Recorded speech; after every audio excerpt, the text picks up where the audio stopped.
एक स्नाइपर की सनसनीखेज दास्तान जो तन्हा दुश्मन की फौजों से नबर्द आजमा रहा।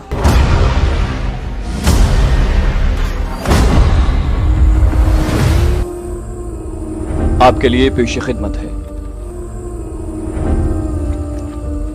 कहानी की तरफ जाने से पहले आप सबसे गुजारिश है कि अगर अभी तक आपने हमारे चैनल को सब्सक्राइब नहीं किया तो इसे सब्सक्राइब कीजिए और वीडियो पसंद आने की सूरत में इसे लाइक और शेयर करना मत भूलिए और कमेंट करके हमें बताइए कि आपको हमारी वीडियोस कैसी लगी। आइए कहानी की तरफ चलते हैं। इस दरख्त की शाख पर बैठे मुझे 12 घंटे होने को थे। मैं बस अपने हाथ पांव को महदूद हरकत देकर अपने आज़ा को सुन होने से बचा सकता था। इससे ज्यादा हरकत करने की अय्याशी मेरी किस्मत में नहीं थी, लेकिन ये सब मेरे लिए इतना ज्यादा भी मुश्किल नहीं था कि मुझे अपने फर्ज से बाज रखता। दौरान ट्रेनिंग में 36 घंटे इससे भी महदूद जगह पर बैठकर गुजार चुका था, बल्कि एक मर्तबा तो मुझे 48 घंटे गुजारने पड़ गए थे। लेकिन इसमें भी शक नहीं कि ट्रेनिंग और हकीकत में जमीन आसमान का फर्क होता है। ट्रेनिंग होती ही गलतियां सुधारने के लिए है, जबकि हकीकत में गलती करने का मतलब अपनी जान गंवाना होता है। खासकर एक स्नाइपर के लिए गलती का तसव्वुर मुहाल है। हमारे उस्ताद कहा करते थे कि स्नाइपर के पास फायर करने के लिए सिर्फ एक गोली होती है। अगर वो गोली हदफ को छू न सके तो दर्दनाक मौत स्नाइपर का मुकद्दर बन जाया करती है। मेरे पसंदीदा उस्ताद राव तसव्वुर का कौल इस बारे में और भी मुतशद्दद है। उनके मुताबिक स्नाइपर के पास फायर करने के लिए 2 गोलियां होती हैं। पहली गोली हदफ के लिए और अगर वो खता हो जाए तो दूसरी गोली अपने लिए, क्योंकि दुश्मन के हाथ आने का मतलब जिंदा दरगोर होना होता है। अलबत्ता गोली के निशाने पर लगने की सूरत में ऐसी अफरा तफरी और इंतशार फैलता है कि स्नाइपर की तरफ लोगों का ध्यान हट जाता है। यूं भी स्नाइपर का हदफ अहम शख्सियात को ही निशाना बनाना होता है, लेकिन अमली जिंदगी में आने के बाद ये कहने में हक बजानिब हूँ कि इसके बरक्स होना भी मुमकिन है, क्योंकि एक बार हमारा एक साथी नाकाम फायर करने के बाद भी अपनी जान बचाने में कामयाब हो गया था, और उसकी वजह उसका आहनी इरादा, बेहतरीन कैमोफ्लेज और निशानेबाजी में आला दर्जे की महारत थी। गो असल हदफ खुशकिस्मती से बच गया था, मगर उसके 8-9 मुहाफिज हमारे स्नाइपर ने चुन चुन कर मार डाले थे। मजबूरन दुश्मन को स्नाइपर पकड़ने से ज्यादा अपनी जान बचाने की फिक्र हुई और वो मजीद कुमक की तलाश में मैदान छोड़कर भाग गए। उनकी वापसी तक हमारा साथी वहां से गायब हो चुका था। दर हकीकत एक स्नाइपर को निशानाबाजी में महारत के साथ ज़हनी तौर पर भी चाको चौबंद और होशियार होना चाहिए, ताकि हालात के मुताबिक बेहतर फैसला कर सके। उसके साथ उसे छुपने की जगह का चुनाव करते वक्त वहां से फरार होने के रस्तों को भी निगाह में रखना चाहिए कि किसी भी नागहानी सूरत हाल में वहां से भागकर अपनी जान बचा सके। उस वक्त मेरे हाथ में ऑस्ट्रिया की बनी हुई SSG 69 राइफल थी, जिसे स्टायर स्नाइपर राइफल कहते हैं। गो आज इससे कहीं ज्यादा बेहतर और म्यारी राइफलें दस्तयाब हैं, मगर इसका ये मतलब नहीं कि इसकी अफादियत अच्छी राइफलों की मौजूदगी में कम हो गई है। इससे 800 गज तक किसी आदमी को आसानी से निशाना बनाया जा सकता है। इसकी मैगजीन में 5 गोलियों की गुंजाइश होती है, लेकिन हर बार फायर करने के बाद राइफल दोबारा कॉक करनी पड़ती है, जिसे आम जबान में बोल्ट एक्शन कहा जाता है। उस वक्त मैंने जिस जगह का इंतखाब किया था वहां से हदफ का फासला 700 गज बनता था। सब्ज दरख्त की मुनासिबत से मैंने अपने लिबास के ऊपर सब्ज रंग का गिली सूट पहना हुआ था। गिली सूट स्नाइपर का वो मखसूस लिबास होता है जो उसे इलाके की मुनासिबत से छुपने में मदद देता है। सहराई इलाके में रेतले रंग का गिली सूट जो खुश्क झाड़ियों से मेल खाए, बंजर और खुश्क इलाके में मटियाले रंग का गिली सूट, मुकम्मल बर्फीले इलाके में सफेद रंग का गिली सूट और सरसब्ज इलाके में गहरे सब्ज रंग का गिली सूट स्नाइपर को छुपने में मदद देता है। यूं भी स्नाइपिंग में छुपने की अहमियत इतनी ही अहम है जितनी हदफ को निशाना बनाने की, क्योंकि खुद को छुपाकर ही एक स्नाइपर हदफ तक रसाई हासिल कर सकता है। रवाना होने से पहले ही स्नाइपर ने मंसूबाबंदी की होती है कि वो किस किस्म का गिली सूट साथ लेकर जाएगा। बाज़ औक़ात उसे मंसूबे के मुताबिक छुपने की जगह नजर नहीं आती। ऐसी हालत में वो वक्ती तौर पर घास फूस, दरख्तों के पत्तों या अपने जिस्म को कीचड़ में लथपथ करके इलाके की मुनासिबत से अपना कैमोफ्लेज कर लेता है। मैंने पुश्त पर बंधी पानी की बोतल के प्लास्टिक पाइप को मुंह में लेकर थोड़ा सा पानी पिया। मौसम काफी खुशगवार था, वरना तो गर्मी स्नाइपर के लिए अजियत का बायस बनती है। इसी तरह पानी खत्म होने की सूरत में प्यास की ज्यादती भी एक मुस्तकिल अजाब की सूरत इख्तियार कर लेती है। टेलीस्कोप साइट में झांक कर मैं दाएं बाएं के इलाके को देखने लगा। अतराफ में छदरे छदरे दरख्त फैले हुए थे। मेरे हदफ ने दाएं जानिब से नमूदार होना था, मगर मैं उस समत की दूर तक निगरानी नहीं कर सकता था कि मैंने अपनी मचान बनाने के लिए मोड़ के करीब जगह को पसंद किया था। वहां से मोड़ तक का फासला करीबन 2 किलोमीटर बनता था। मैंने आंखें बंद करके एक लहजे के लिए 2 शाखे के साथ सर टिका दिया। हल्की सी गुनूदगी का एहसास हुआ और मैं सर झटक कर नींद को भगाने लगा। जरा सी नींद भी मुझे तकमीले मकसद से गाफिल कर सकती थी। ट्रेनिंग की इब्तिदा ही में हमें जोड़ियों की सूरत में हर काम करना सिखाया गया था, क्योंकि स्नाइपर्स का जोड़ियों की सूरत में काम करना निहायत ही मुफीद होता है। इस मिशन में मेरा साथी हवालदार सादिक था, मगर बदकिस्मती से सरहद पार करते हुए उसके पांव में मोच आ गई थी और मुझे मजबूरन उसे यहाँ से चंद मील पीछे सरहद की जानिब एक महफूज मकाम पर छोड़ना पड़ गया था। वो मुझसे सीनियर था, बल्कि मेरा उस्ताद था, और इस मिशन की तकमील की असल जिम्मेदारी उसी के कंधों पर थी। पांव में मोच आने के बाद वो वापसी के हक में था, मगर मैं अकेला जाने पर बजिद हुआ कि मेरा पहला मिशन था और पहली बार ही मुंह उठाकर वापस हो जाने में मुझे सुबकी महसूस हो रही थी। उम्मीद थी मेरी वापसी तक उसने चलने के काबिल हो जाना था। मैंने कलाई पर बंधी घड़ी पर निगाह दौड़ाई। घड़ी की सुइयां 6:30 का हिंसा उबूर कर रही थी। मैं सुबह 5 बजे से पहले दरख्त पर सवार हुआ था। उस वक्त सूरज गुरूब होने की मुकम्मल तैयारी कर चुका था। यकीनन मेरे हदफ की आमद अगली सुबह तक के लिए मुलतवी हो गई थी कि इस इलाके में रात की हरकत न होने के बराबर थी। मैंने आखिरी बार दाएं बाएं देखा और हाथ फैलाकर अंगड़ाई लेने लगा। मजीद चंद मिनट में अपने मुख्तलिफ आज़ा को हरकत देकर सुस्ती को भगाया और फिर स्मॉल पैक में से भुने हुए चने निकालकर खाने लगा। चने खाकर मैंने पानी पीने के लिए वाटर पाइप को मुंह लगाया तो 2 घूंट से ज्यादा पानी न मिल सका। मैं आते वक्त एक चश्मा ताड़ आया था, मगर वहाँ तक जाने के लिए मुझे अंधेरा होने का इंतजार करना था। दुश्मन का इलाका था। मेरी नक्लो हरकत किसी की निगाह में आने का मतलब मिशन से हाथ धो बैठना था। अंधेरा होते ही मैं दरख्त से नीचे उतर आया। स्मॉल पैक से अमेरिकन नाइट विजन साइट निकालकर उसके साथ लगे तस्मों की मदद से साइट आंखों पर बांधी। साइट ऑन करते ही उसका अंदरूनी पैटर्न रोशन हुआ और मुझे हर तरफ हल्का सब्ज दिखाई देने लगा। अंधेरी रात में वो साइट मुझे 12-13 तारीख के चांद के बराबर इर्द गिर्द का इलाका रोशन दिखा रही थी। राइफल कंधे से लटकाकर मैंने पिस्टल हाथ में पकड़ लिया, क्योंकि स्नाइपर राइफल से तेजी से फायर करना मुमकिन नहीं होता। हर स्नाइपर अपने साथ स्नाइपर राइफल के अलावा कोई अच्छी साख्त का पिस्टल जरूर रखता है, ताकि बवक्त जरूरत उसे काम में ला सके। पिस्टल की नाल पर साइलेंसर फिट था। 30 राउंड की लंबी मैगजीन लगाकर ग्लॉक 19 किसी भी तरह क्लैशनकोव से कम मुफीद नहीं था। एक स्नाइपर को स्नाइपर राइफल के साथ पिस्तौल के इस्तेमाल में भी महारत हासिल करना जरूरी होता है, और बिलाशुबा मैं पिस्तौल के इस्तेमाल में खुसूसी महारत रखता था। चश्मे की तरफ कदम बढ़ाने से पहले मैंने फितरी तकाजा पूरा किया और फिर चश्मे की तरफ बढ़ गया। वो पहाड़ी इलाका था। जुलाई के महीने में भी मौसम अच्छा खासा सर्द था। दिन की रोशनी में दूर नजर आने वाली ऊंची चोटियों पर बर्फ की सफेदी देखी जा सकती थी। गो दिन को सूरज की तमाजत माहौल को काफी हद तक गर्मा देती थी, मगर यह हिद्दत भी खुशगवार असर लिए होती थी। चश्मा मचान से करीबन 1.5 किलोमीटर दूर था। इस करीबन 1.5 किलोमीटर में 25-30 गज की कमी बेशी हो सकती थी, इससे ज्यादा नहीं, क्योंकि एक स्नाइपर के लिए फासलों का अंदाजा लगाना बेकार का मशगला नहीं, ट्रेनिंग का हिस्सा होता है, जो बाद को अमली जिंदगी में काम आता है। अतराफ का जायजा लेते हुए मैं नॉर्मल रफ्तार से चश्मे की तरफ बढ़ता गया।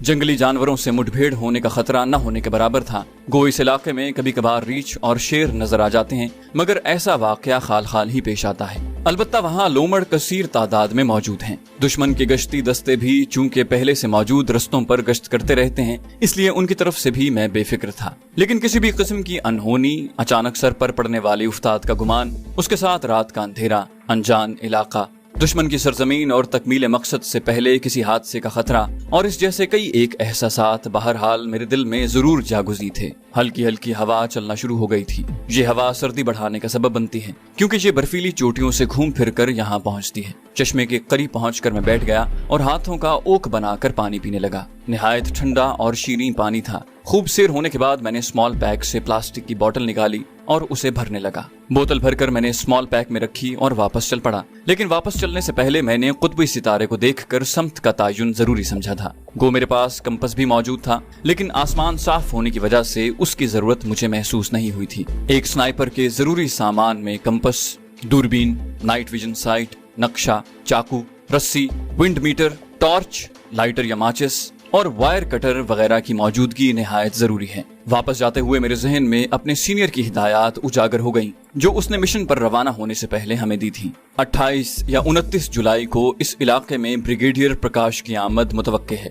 उसने दीवार पर टंगे बड़े से नक्शे पर सब्ज रंग के लेजर पॉइंट की रोशनी से एक मखसूस जगह की निशानदही की, और ये वही बदबख्त है जिसके हुक्म से इस सरहदी पट्टी पर आए रोज गोलाबारी जारी रहती है। उसने मखसूस रस्ते की निशानदही के साथ नक्शे के साथ लटकी एक बड़ी सी तस्वीर पर लेजर पॉइंटर की रोशनी डाली। वो तस्वीर ब्रिगेडियर प्रकाश की थी। हमारे सीनियर की गुफ्तगू जारी रही। सरहद के सुकून को तहबाला कर दिया है खबीस ने। गो इस बेमकसद गोलाबारी से सरहदी इलाके के मजलूम शहरी ही बेसुकून रहते हैं, बल्कि कई एक के जख्मी और जांबाहक होने की खबरें भी तवातुर से मिलती रहती हैं। इसलिए ऐसे शरपसंद जो अमन मुआहिदे को खातिर में लाए बगैर अपनी कार्रवाइयां जारी रखें, जिंदा रहने का हक खो देते हैं। ये ऐसा खबीस शख्स है कि इसकी अपनी सिपाह इससे सख्त नाला है। इसे यहाँ तयनात हुए 4 माह होने को हैं और इन 4 माह में शायद ही कोई दिन ऐसा गुजरा हो जब इसके हुक्म से दुश्मन की तोपें खामोश हुई हों। अब हमें बावसूख जराए से खबर मिली है कि ये अगले मोर्चों के मुआयने के लिए इन 2 तारीखों में आने वाला है। यकीनन इस बदबख्त ने कोई नई शरारत सोचनी है। हम इसकी शरारतों से खौफजदा नहीं, लेकिन शरारत करने वाले का सद्देबाब अगर मुमकिन हो तो सुस्ती नहीं करनी चाहिए। और सादिक, आप सीनियर हैं, इससे पहले भी कई बार सरहद पार जाकर कामयाबी से हमकिनार हो चुके हैं, जबकि राजा ज़ीशान हैदर पहली मर्तबा किसी मिशन पर जा रहा है। इसे अच्छी तरह समझाना ताकि आइंदा ये भी आपकी तरह एक अच्छे स्नाइपर के तौर पर सामने आ सके। यूं भी ये आपका होनहार शागिर्द है और ज़ीशान, आप खुशकिस्मत हैं कि पहला मिशन अपने उस्ताद की ज़ेरे निगरानी पूरा करोगे। अब वो सीनियर तजुर्बाकार स्नाइपर और मेरा उस्ताद, जिसके सर पर तकमील मिशन का बोझ था, यहाँ से करीबन 5 किलोमीटर दूर बेबसी की हालत में पड़ा था और मिशन की सारी जिम्मेदारी एक नौ आमोज स्नाइपर यानी मुझ पर आन पड़ी थी। गो जख्मी होने के बाद उस्ताद सादिक ने मिशन को अधूरा छोड़कर वापस जाने का मशवरा दिया था, मगर मेरे इसरार पर उसे जरूरी हिदायत और नेक ख्वाहिशात के साथ मुझे रुखसत करना पड़ा था। वो 2 घंटे तक मुझे समझाता रहा था और हकीकी बात है कि मुझे अपनी सारी ट्रेनिंग से उस्ताद सादिक की आखिरी हिदायत ज्यादा मौसर लगी थी, क्योंकि ये हिदायत अमली जिंदगी की ऐन इब्तदा थी। दरख्त के करीब पहुंचकर मैं आगे निकलता चला गया। जिस जगह हदफ को निशाना बनाना था वो एक ऐसी जगह थी जहां कुदरती तौर पर 1-2 पत्थर उभरे हुए थे। इस तरह के उस रास्ते से गुजरने वाली गाड़ियों के लिए एक कुदरती स्पीड ब्रेकर सा बन गया था। उस जगह से 50-60 गज मुखालिफ समत में एक जगह मैंने IED यानी इम्प्रोवाइज्ड एक्सप्लोसिव्स डिवाइस 2 पत्थरों के दरमियान जमीन में इस तरह दबाई हुई थी कि दरख्त पर बैठकर उसे निशाना बना सकूं। और इसका मकसद हदफ को निशाना बनाने के बाद ब्रिगेडियर प्रकाश के मुहाफिजों को वक्ती तौर पर खौफजदा करना और उनकी तवज्जो को किसी और जानिब फेरना था। और हकीकत में हदफ को निशाना बनाने के बाद इस IED को हिट करना नामुमकिन नहीं तो बहुत ज्यादा मुश्किल जरूर था। और एक स्नाइपर की असल पहचान यही होती है कि उसे हमेशा अपने निशाने पर एतमाद होता है। आज 28 जुलाई का दिन गुजर गया था और कल ब्रिगेडियर प्रकाश की आमद यकीनी थी। मैंने देखभाल और खूब सोच समझकर दुश्मन की आमद की समत से बाएं जानिब एक दरख्त पर आरजी मचान बनाई थी। बाएं समत जगह चुनने में एक तो ये फायदा था कि ब्रिगेडियर प्रकाश ने ड्राइवर के साथ फ्रंट सीट पर बैठा होना था, इसलिए लामुहाला उसने बाएं साइड पर ही होना था। दूसरा, मुझे फरार के लिए भी यही समत मतलूब थी। इस जानिब दरख्त भी कुछ ज्यादा थे। IED के ठीक लगा होने का इत्मीनान करके मैं वापस दरख्त के पास आया और मचान में लेटकर सो गया।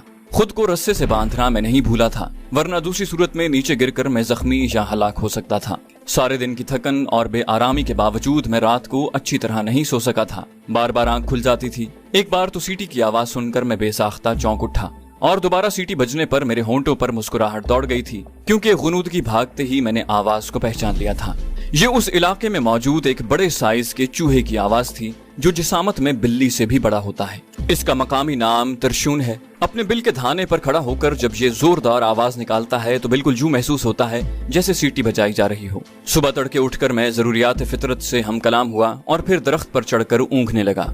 दुश्मन की आमद बादस दोपहर मुतवक्के थी, क्योंकि इस रैंक के ऑफिसर का सुबह तड़के जागना एक मजाक ही मालूम होता है। जागने के बाद बजरिया हेलीकॉप्टर ब्रिगेडियर हेडक्वार्टर में पहुंचना और फिर वहां से अगले मोर्चों के मुआयने के लिए बाय रोड आने में इतनी देर तो बहरहाल हो ही जानी थी, मगर इसके बावजूद बिल्कुल ही बेपरवाह हो जाना मुनासिब नहीं था। धूप के तेज होते ही मैं संभल कर बैठ गया।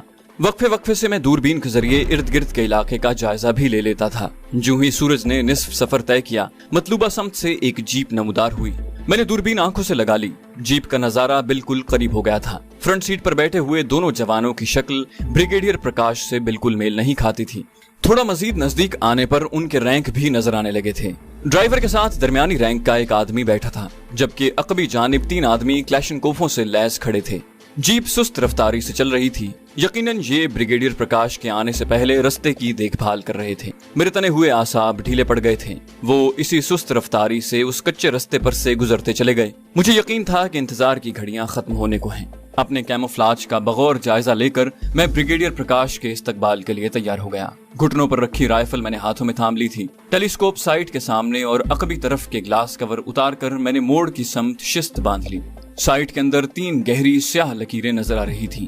2 लकीरें दाएं बाएं से दरमियान की तरफ आ रही थीं और एक कदरे मोटी लकीर थी जो नीचे से ऊपर की जानिब उठकर जा रही थी। ये लकीर नीचे से मोटी थी और इसका ऊपरी सिरा बिल्कुल बारीक था। तीनों लकीरें दरमियान से जरा पहले खत्म हो जाती थीं। अगर नीचे वाली लकीर को ऊपर की तरफ मुकम्मल उठा दिया जाता तो साइट के अंदर बड़ा सा जमा का निशान बन जाता। इसी उमूदी लकीर का ऊपरी सिरा मेरा शिस्ती नुक्ता था, यानी टारगेट पॉइंट। दुश्मन की गश्ती जीप को गुजरे घंटा गुजरा होगा। एकदम मोड़ से 3 गाड़ियां नमदार हुईं, 2 खुली छत की जीपें और दरमियान में छत वाली टोयोटा जीप। दरमियानी रफ्तार से चलते हुए तीनों गाड़ियों ने किलोमीटर भर का फासला तय किया था कि अचानक मुझे टोयोटा जीप के शीशों का काला रंग नजर आया। मेरा दिल बैठने लगा। हदफ को मैंने साइड से निशाना बनाना था और काले शीशों की वजह से हदफ का नजर आना बिल्कुल नामुमकिन था। इसका एक हल तो यही था कि मैं सामने से जीप को निशाना बनाता, मगर ऐसी सूरत में हदफ का फासला मुझसे बढ़ जाता, जिसके बायस दुरुस्त निशाना लगाना मुमकिन नहीं था।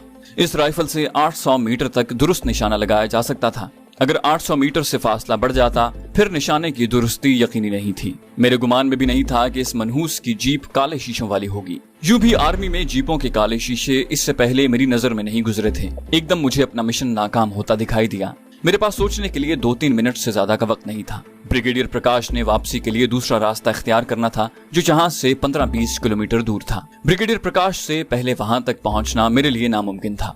अगर मैं बहुत ज्यादा तेज रफ्तारी का मुजाहिरा करता और किसी न किसी तरह वहां पहुंच भी जाता, तब भी खुद को छुपाकर दुश्मन के खिलाफ कोई प्रोग्राम सोचकर उस पर अमल पैरा नहीं हो सकता था। उस्ताद सादिक ने आखिरी नसीहत में कहा था कि एक तरबियत याफ्ता सिपाही का मिशन में नाकाम होने के बाद जिंदा वापस लौटना भी आधी कामयाबी होती है। मगर मैं अपने मिशन में आधी कामयाबी पर इक्तिफा नहीं कर सकता था। गाड़ियों का फासला हर गुजरते सेकंड कम होता जा रहा था। राइफल के बैरल पर साइलेंसर फिट था और फायर होते वक्त सिर्फ हल्की सी ठक की आवाज उठनी थी, जो फायर की जगह से ज्यादा चंद गज दूर ही जा सकती थी। और फिर फैसला कुन लम्हा आन पहुंचा। अगली जीप मेरे सामने से गुजरी।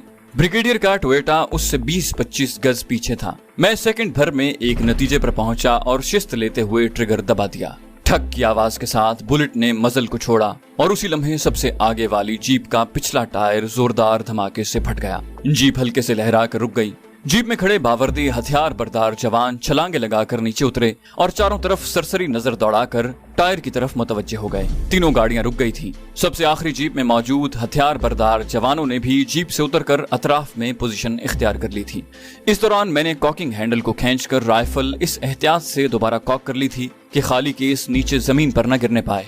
पथरीली जमीन पर तांबे का केस अच्छी खासी आवाज पैदा कर सकता था। अगली जीप के ड्राइवर ने जीप की अकबी तरफ बंधा फालतू टायर खोलना शुरू कर दिया था। उस वक्त मेरी दुआएं रंग लाईं और मेरी तरकीब को कामयाबी की झलक नजर आई। ब्रिगेडियर प्रकाश ने अपनी जानिब का शीशा नीचे करके सर बाहर निकाला। शायद वो अगली जीप वालों को कोई हिदायत देने वाला था या खाली एक नजर बाहर देखना चाहता था। मुझे उसके इरादे से कोई गरज नहीं थी। शीशे के नीचे होते ही मेरी उंगली ने एक झटके से ट्रिगर की आजादाना हरकत को पूरा करते हुए मुकम्मल ट्रिगर दबा दिया। सर में लगने वाली गोली चीखने का मौका नहीं देती। ताकतवर बुलेट ने उसका आधा सर उड़ा दिया था। ड्राइवर बुलंद आवाज में चीखा और जीप का दरवाजा खोलकर बाहर निकला। बाकी सब भी उस तरफ मुतवज्जे हो गए। मैंने उनसे नजर हटाकर एक बार फिर राइफल कॉक की और आईईडी की जगह पर शिस्त बांधकर तीसरी गोली फायर कर दी। कान फाड़ देने वाला धमाका हुआ। उसी वक्त तमाम हथियार बरदारों ने अचानक फायर खोल दिए।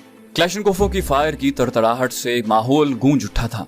चूंकि किसी को अभी तक मेरे छुपने की जगह के बारे में मालूम नहीं हुआ था, इसलिए वो चारों तरफ गोलियां बरसा रहे थे। जीप की अकबी नशिस्त खोलकर 2 ऑफिसर बाहर आए और तमाम को अंधाधुंध फायरिंग करने से मना करने लगे। यकीनन ब्रिगेडियर प्रकाश के बाद वही 2 सीनियर थे। हमारे उस्ताद सूबेदार राव तसव्वुर कहा करते थे कि किसी भी फौजी दस्ते को अगर सरासीमा और हवास बाख्ता करना हो तो उनके कमांडर को खत्म कर दो। कमांडर की गैर मौजूदगी में वो दस्ता भेड़ों का रेवड़ बन जाता है। अपने उस्ताद का सुनहरी कौल उस वक्त मेरे दिमाग में गूंजा और मैंने टोयोटा जीप से बरामद होने वाले दोनों ऑफिसर्स में से एक का निशाना लेकर फायर कर दिया। वो उछलकर नीचे गिरा।